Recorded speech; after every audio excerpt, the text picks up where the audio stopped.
Well, I'm here today. I'm Rose. I live in Jackson Hole, Wyoming, and you can see that Jackson Hole, Wyoming is not behind me. I'm not supposed to be talking with my sunglasses on. However, the sun's right in my eyes, so I'm going to allow it for today. The reason being is I don't want you to look at any part of this part up. I just want you to look at my hands when I speak, right? So I gotta make this fast because I'm in a ball field and all of a sudden all these littles are showing up to do their ball game. But what I wanted to talk with you today, since I'm a little late to the live, sorry for those of you who kind of were there at 2 o'clock because I'm usually live too at 2.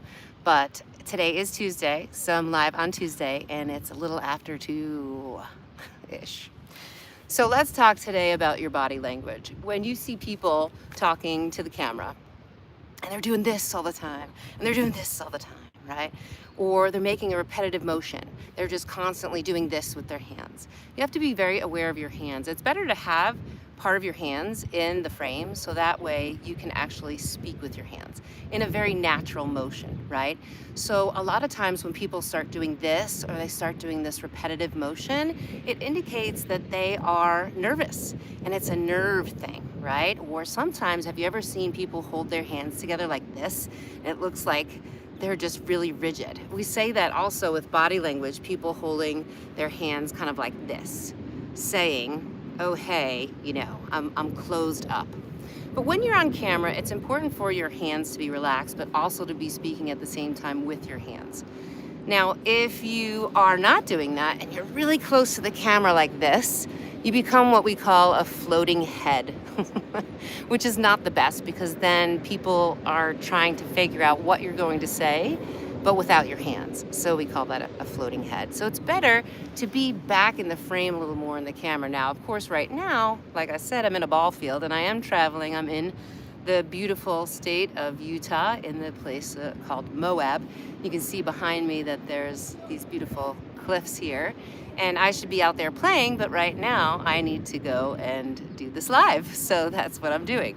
But I wanted to make sure that you understand there are certain motions that you can do that are very natural and aren't repetitive, where you're constantly doing this with your hands, where you're constantly doing one motion, right?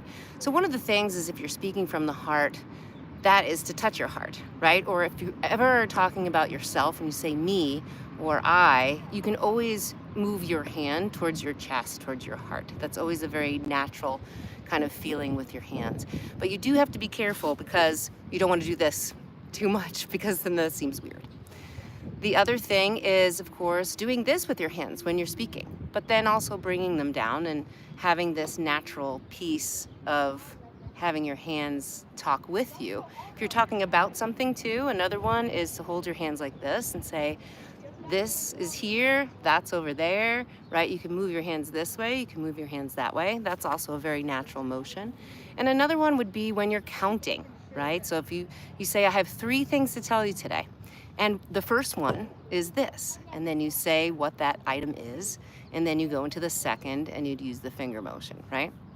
I love that I'm freaking sideways right now. Like, can we please just hold this still? Okay, here we go. So the whole purpose of this live today was to kind of explain to you that you don't need to look here up right now because I am obviously having not a bad hair day. I wouldn't say it's a bad hair day. I've got braids going on, but really what I wanted to show you was the hands. So remember those 3 different types, and I think that will get you by so that you're not doing this repetitive motion or feeling awkward with your hands or holding them so tight that people can see them. Sometimes people actually go like this when they speak, and that's bad too because people are watching your body when you're speaking as well. Unless you're a floating head, then they're watching every single thing going on in the face part of the body. So if you can remember these 3 things, one of them being touching your heart when you talk about yourself or you say I, right? Because that is a very natural motion. If you're talking about something that's going from here to there, or you say, I'm gonna speak about this today, and then it's gonna go over here, this is a very natural motion as well. In addition to 3 things.